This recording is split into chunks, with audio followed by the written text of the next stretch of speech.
Nicole Huntsman here from moderncosmic.com. We have got our sun sign compatibility here on this video. If you know what sun sign means, fast forward to the timestamp you see or the description of the video. So in Western astrology, we take the year, the 12 calendar months, okay, and we divide them up according to the Earth's relationship to the sun. And this makes sense if you think back in the day when we were farmers. The movement of the sun, it's actually our movement, the tilt of our Earth relative to the sun and how it affects the seasons was very important. Springtime, time to plant, summertime to take care of and tend the fields, and of course fall time to harvest, and then winter was time to preserve the things that you had stored and make them last till spring again. Now, in astrology, we look at these 4 important dates that are repeatable, they happen every year, and they are the spring equinox, the summer solstice, the fall equinox, and the winter solstice, okay? We have our zodiac signs all set up according to these solar events. In the springtime, when we have our spring equinox, March 21st, this is that time of year when the equator of the Earth is facing the sun, directly, and the Earth is level, so to speak. So, we are on an axis and the Earth tilts. At this point in the year, we're level. That's why you can spin an egg and it will spin. Now, that's the beginning of the zodiac year, and really should be the beginning of our year. It would make sense to have the time when we go from winter, where we have more darkness than light, to the time when it's equal. We have an equal amount of daylight and equal amount of darkness, and then we move into the time of the year, the spring, when we have more light and less darkness each day, okay, until we hit the summer solstice, where we have the most light, more light, and less of the darkness.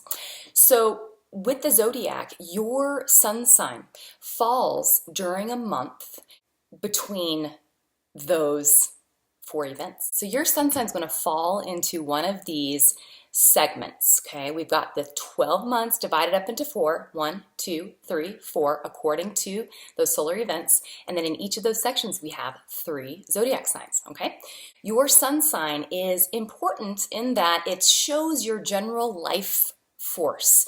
If you think of the sun is the star in our solar system. It is the mass, the giant mass, relative to us anyway, that is holding our solar system together. Without the sun, without our star, we wouldn't be here, and if something happened to our sun, we would all die, we would perish. We eat food that's made from the energy of the sun. We are literally made of sun, which is pretty cool. Someone's sun sign shows you the basic premise upon which their personality is built. It's like a canvas that we're going to paint upon. It doesn't have any paint on it yet, it's just the canvas. Is it wood? Is it metal? Is it canvas? Is it a panel? Is it round? Is it square? How big is it? How little is it? The zodiac sign will sort of illuminate, and it will explain and make granular sort of this very basic part of what we have to work with, okay, with the personality. So it's the first step in building, when you're looking at an astrology birth chart, it's the first thing you look at because you're going to build upon it, all right? And then all the brushstrokes come with the moon and all the angular houses and the planets and the aspects between the planets. That's when it becomes a beautiful picture. But until then, it's just you're one of the 12 zodiac signs. This is very general. Sun signs are general. It's a general vibe. You've got someone who's kind of more of a feeler, someone who's more of a thinker. But there are all different types of feelers and there are all different types of thinkers, okay? We get that granularity by looking at the entire birth chart and by putting the 2 people together, okay? You can have a feeler and a thinker get together and be really happy if they've got other things in their birth chart that make nice compatibility interaspects. If for some reason your sun signs don't get along well, let's say we've got someone who is, let's say we've got a Capricorn and an Aquarius, very different energies. Capricorn's conservative, Aquarius is an iconoclast and does their own thing.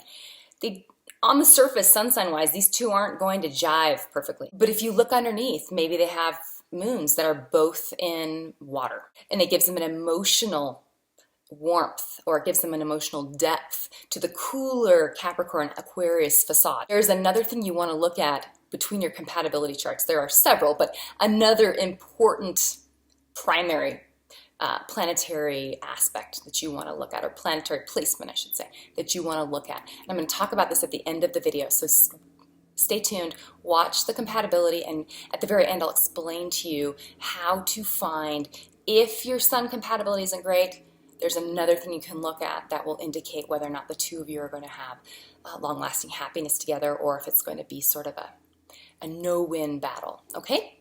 All right, let's get on to our sun signs, and please leave me comments if you have questions, and this is going to be a lot of fun. Taurus are the individuals born April 20th through May 20th. Now, this is the time of year, if you were to imagine we're back 2,000 years and we're farming, this is the time of year we would be planting. We'd be planting our seeds, at least here in the Northern Hemisphere, which is where this type of astrology comes from, Western astrology. Taurus is all about the possession. It's all about the five senses of our physical bodies and operating through this physical these three dimensions that we are here in.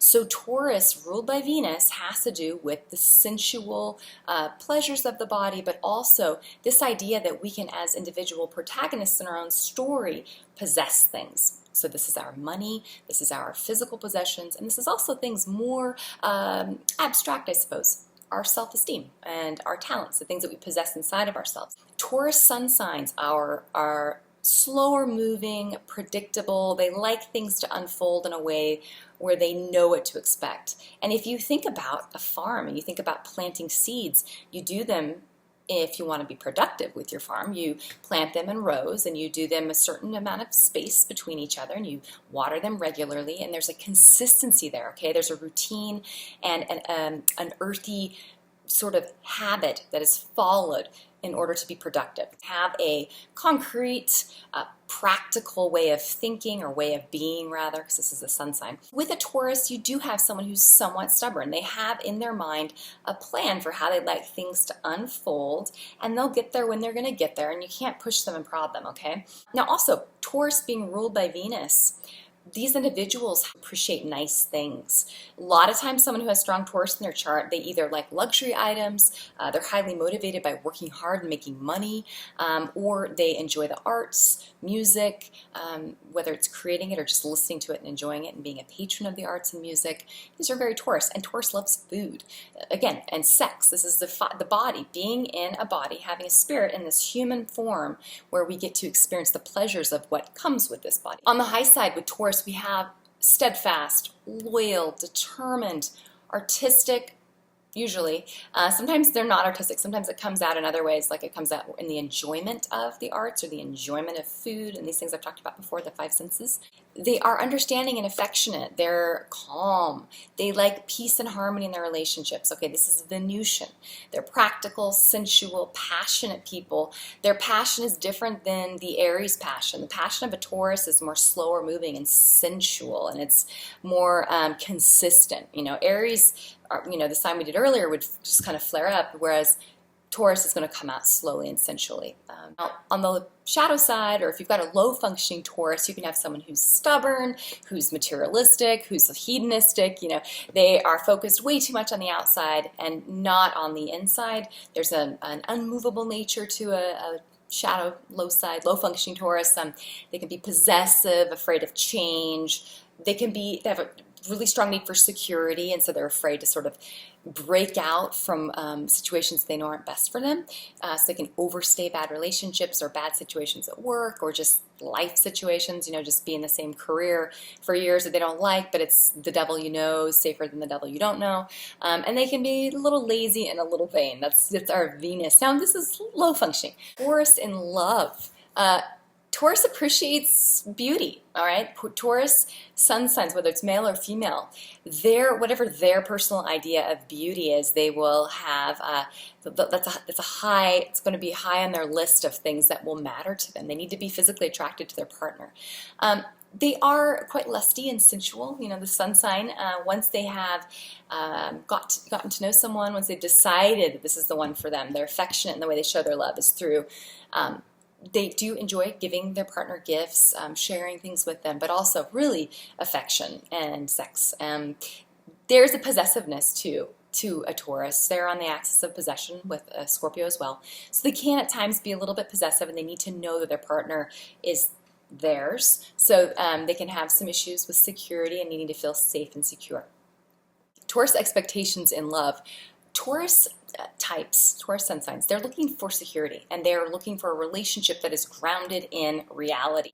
They wouldn't really be stoked about a relationship that was like based on the internet, you know, like a long distance relationship, unless you had a Taurus with a ton of Aquarius in their chart, and that's a whole other story. But for the most part, Taurus, pure Taurus sun sign, they like to have you there in their presence. They want someone to build a life with. They want harmony. They want to enjoy the daily pleasures with their partner. They like good food. They like a nice regular sex life. They like to dance in the kitchen while they're cooking dinner together. They just want simple, authentic, real love. Okay, that's their expectations, and they expect loyalty. So you give that to them, and you have got a happy bull. Now, Taurus's biggest fear, they worry about security. This is why you've got a sun sign that's so focused on making money or proving themselves through their ability to be successful or have control over their ability to create income. That's why it's underneath it is an insecurity, a worry that they will be without. So this includes the partner.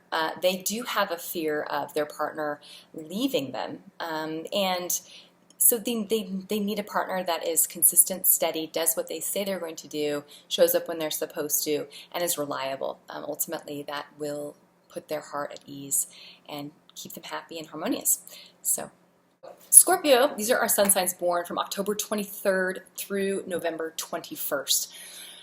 Now, I love Scorpio. Probably, I have my moon in the 8th house, the Scorpio house, so you have to bear with me. This is super self-indulgent, I guess. We have got our most intense, some would say intense, possibly secretive, deeper, expressions of any of the sun signs when we have a Scorpio in our midst. There is an undercurrent with Scorp. This is a scorpion. I like to think of this as the other traditional symbols applied to Scorpio would be phoenix, the eagle, the snake, because these all have to do with regeneration, death, and rebirth. The Scorpio, in my mind, has a very strong, dark feminine energy, meaning we were all at one point in time in a womb. That would have been a dark, wet place inside of a female, the feminine. And it's a place that was unconscious, that we don't remember. We were expelled from that place through a process that was probably painful, I would imagine, getting your head squeezed or squeezed? Yeah, squeezed. I was going to say squeezed. Squeezed through the birth canal, right? That cannot be pleasant. And you're this little soft, little thing, and you're helpless. So that's the dark feminine. Now, our mothers that give us life also give us death. Because to be born means you're here mortally, and you will die. So your mother gave you the gift of life and the gift of death. That's the dark feminine. That's Scorpio energy. Scorpio has to do with life and death. All of our big, big, big life lessons come through the life and death processes that we experience as humans. Everything from when you leave home to go to kindergarten as a 5-year-old, that part of your life dies and this new part is reborn. Scorpio and Pluto. Pluto rules Scorpio, and traditionally Mars also rules Scorpio. So I always look at both in the birth chart, placements of both Mars and Pluto to help inform the sun. That's for another video. But these are both strong masculine energies. Mars is, the warrior, and its passion, and its fight, and its aggression. And Pluto is also similar. It's also a sort of aggression in that it's like the explosion. It's the death and rebirth of something through a process that destroys something to give birth to something else. It's almost, to me, Pluto's really actually, even though it's traditionally a male god, it to me is female. It's the dark feminine. Pluto, the god of the underworld, hello, that's about as feminine as you get. So, anyway, so Scorpio types. I don't want to get in too deep on this. Scorpio types are intense. They have an intensity to them. In a personality, it comes out through this understanding that the partner, it can almost be an ethereal. Partnership can be this ethereal thing where the partner could just disappear and the partnership dies, and they have to be faced with the mourning process of the death of this relationship. So this can make them quite possessive or jealous or paranoid, or they'll really pay attention to the things their partner's doing because they're looking for these little signs, waiting for the other shoe to drop, kind of a deal, right? Now, Scorpio also is traditionally thought of as ruling sex. You know, it's like, oh, Scorpios are so sexy, they're sexed up, you know, sex, sex, sex. All is any sun sign. I mean, we're human beings. It's one of our primal urges. We have a limbic system, so we desire sexual contact and emotional sexual contact and bonding and this kind of thing with our partners. So, of course, Scorpio does as well. It's how it's approached. So Scorpio, sexuality is a place for Scorpio where many times Scorpio energy is expressed through sexuality, because sex is a place where we see a perfect metaphor for life. So I always say 8th house is like this. You've got when we're born, you are one with the mother, right, in the womb. And then you're born, and then you got the mom and you got you. The individual, you take your first breath when you separate from the mother and you become a duality. It's you and the mother, all right? And then you have life, death, that rhythm, and then you die one day and are buried, cremated, whatever, okay? Your spirit ascends and goes elsewhere, in my mind. Now, with sex, you have, instead of having the one, you have the two come together to make the one. So you've got the duality coming together to make the singular, the unity, the one. And in this process, you have two people come together, they kiss, they share the breath of life with one another. Just like when you are born, you have to take that first breath alone. Sexuality is about coming back together to the oneness and sharing it with another person.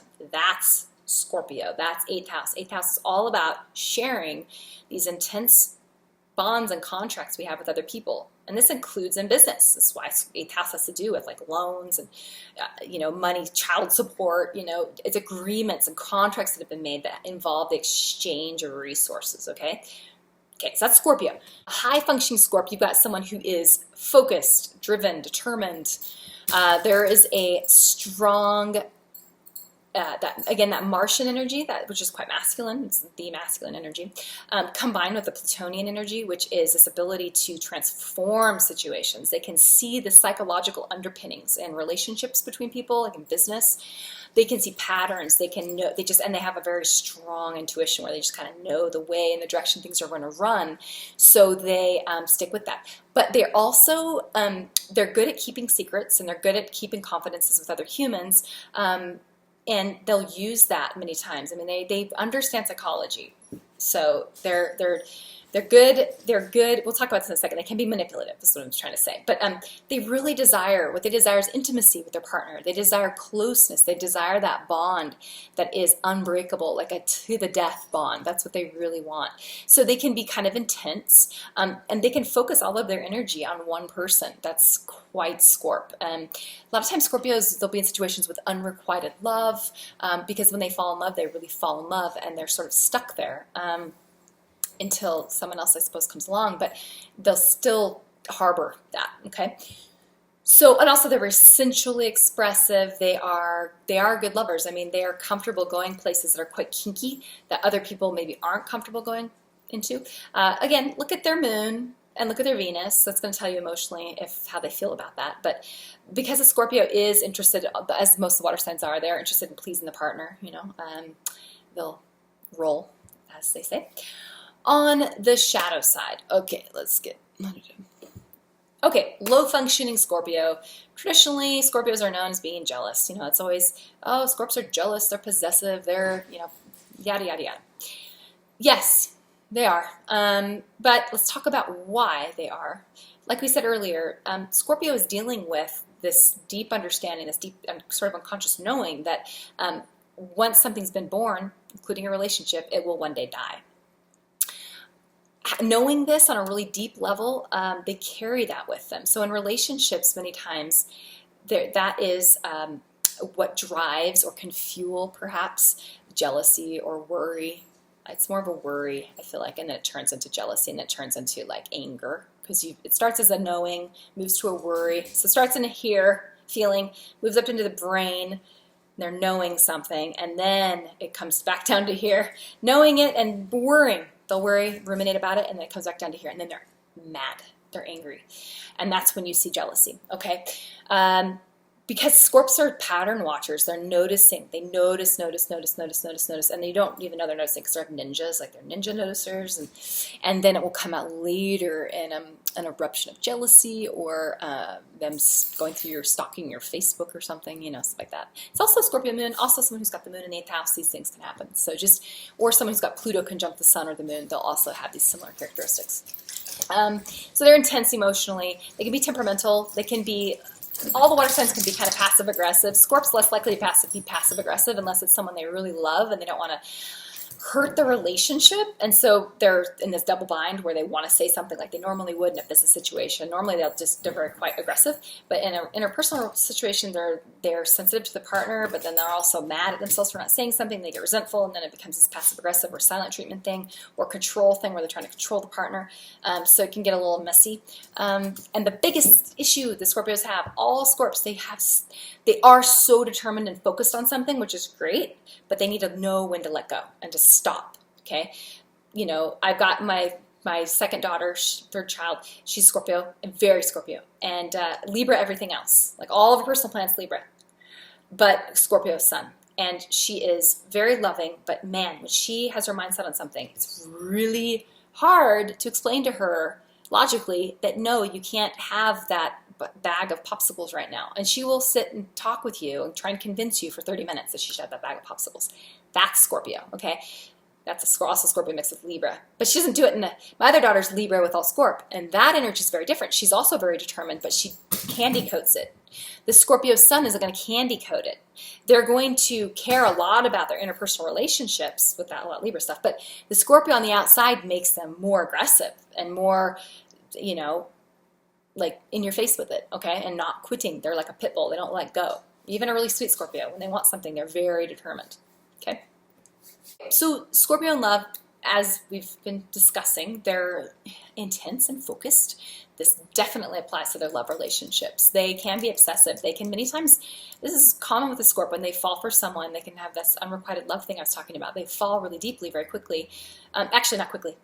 No, they fall very deeply, and it's something that really hits them in the middle, and they may sense that they know something, that this is someone that's meant to be with them, that sort of thing. And they've got to be careful that what they're thinking that they're knowing, that it's not actually something else that's subconsciously brewing inside of them. Perhaps this person that they're falling for so deeply, who's not requiting the affection, perhaps this person simply holds energy or behaves in a way that reflects their own inner whatever part of them that they feel like this person reflects, right? So you'd have a Scorpio that's more shy, who's attracted to someone who's really confident and bold, and I'm using a very simplistic comparison, but you know, so many times Scorps need to ask themselves, if the person's not requiting the feelings, what is it about this person that they carry that I lack, okay? And that can give you some insight in love. But that being said, side note, Scorpios in love, they have an intense sense that they should be in this partnership. If they're going to be in a partnership, they need to feel like this is meant to be, okay? Because there's a fated quality. There's this, it needs to have the sense that it's this contract they've made with one another and they're meant to be together. Very important to note, Scorpios, they are extreme. They want it all or they want nothing. They have a really hard time with the gray area in between. They'll walk it for a while if they love someone, but they're going to be really at least on the inside, pissed off that they're having to operate in this place where they're in this gray area that's meaningless to them. They want either all of it or none of it. Like, what's this gray area? What is this? This is not even anything. It's fake, okay? They're authentic to the extreme, all right? So Scorpio expectations in love. Let's think of the myth of Pluto, right? He took Persephone away down to the underworld. He took everything. Like, Scorpio wants everything. They want true love. They want body, heart, soul, mind. They want you, you know, if they want the thing, all of it. And so there's a possessive quality to Scorpio. You know, even if you've got a Scorp who's got, I know a Scorpio, I dated one who's got Uranus conjunct his Scorpio Sun. Okay, so we've got this freedom-loving energy conjunct a Scorpio sun sign. So expressed for him, he was someone who had multiple, you know, people he was seeing. But I would say he was quite directed, and he needed to be in a role where he was kind of in charge. That's would be sort of the Scorpio. He had to have that self-possession. And if he knew that you were seeing other people, he wouldn't really, he'd see you, but he wouldn't open himself up at all. It was all inward inside of him. So they will give you everything, and they expect everything in return. They won't give you anything until they think that they're going to get everything, kind of a deal too, you know. So they expect it all. They're an extreme sign. Scorpio's biggest fear, when you have a sun sign, a zodiac sign, a personality, that is one of extremes. It's all or nothing. It's intense, and there's a focus there. They can focus that intensity and shine it like a laser on one person. Their fear is that they understand that they're deep. They understand that they're intense and that they're a lot. And their fear is that it's not going to be reciprocated, and that it's maybe not even possible for it to be reciprocated. That they will walk the earth unrequited in their love, and that they'll be solo travelers.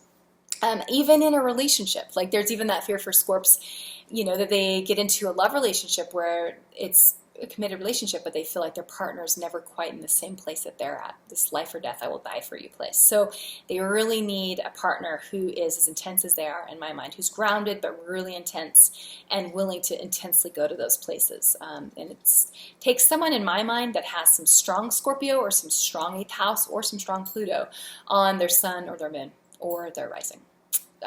Even their Venus maybe, but I would like to see it on luminaries because it's your personality. Like you got to be okay with some intense depth for it to work. So, Taurus and Scorpio. This is a powerful combination. We've got the two signs that, in my mind, in the zodiac are sort of our strongest personality types. They're very difficult to get to change their course. They kind of are opinionated in the way that they do things, or the way that they think, or the way that they are.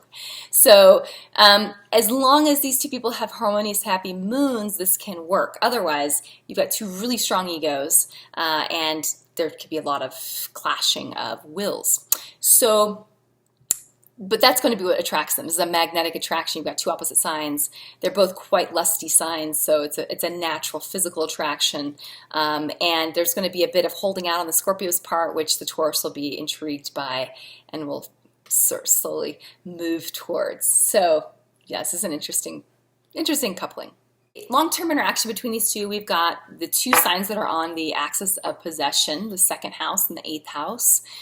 These two are our most possessive sun signs in the whole zodiac, in my mind. Leo's up there as well, but there's a possessiveness there. They want to own their partner. They want to feel like the partner, is theirs. It's almost like their property. Taurus comes from a place of wanting to physically, feel like their partner is their property. I mean, it could, on the shadow side, be like the chauvinist who has the trophy wife, that his wife is his property.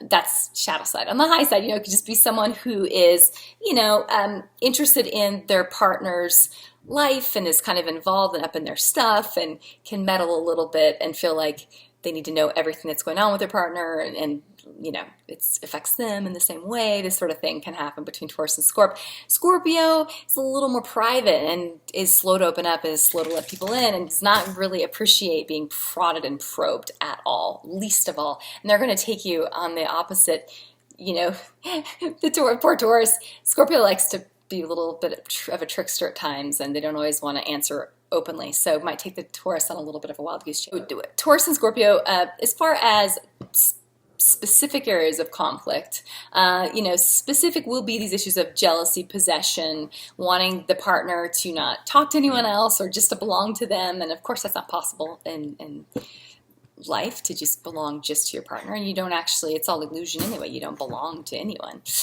So these will be sources of conflict for these two, and also just disagreeing on which direction the relationship should head in, which, we need a married couple, we need to move, and them disagreeing on where they should be moving, and one feeling very strongly this way and one feeling very strongly this way. Specific areas of harmony will be, Taurus is going to bring a nice grounded, earthy, stable quality to the relationship, and the Scorpio will bring this depth and this intensity and this devotion and this focus. So both partners, if they can just not be stubborn with one another, if they can work with one another and be somewhat bendable and flexible, this can make for a really beautiful pairing. How others may see the couple, I mean, they'll see it as an intense relationship, committed, passionate, sensual, one that has some pretty big fights, and but overall a good relationship.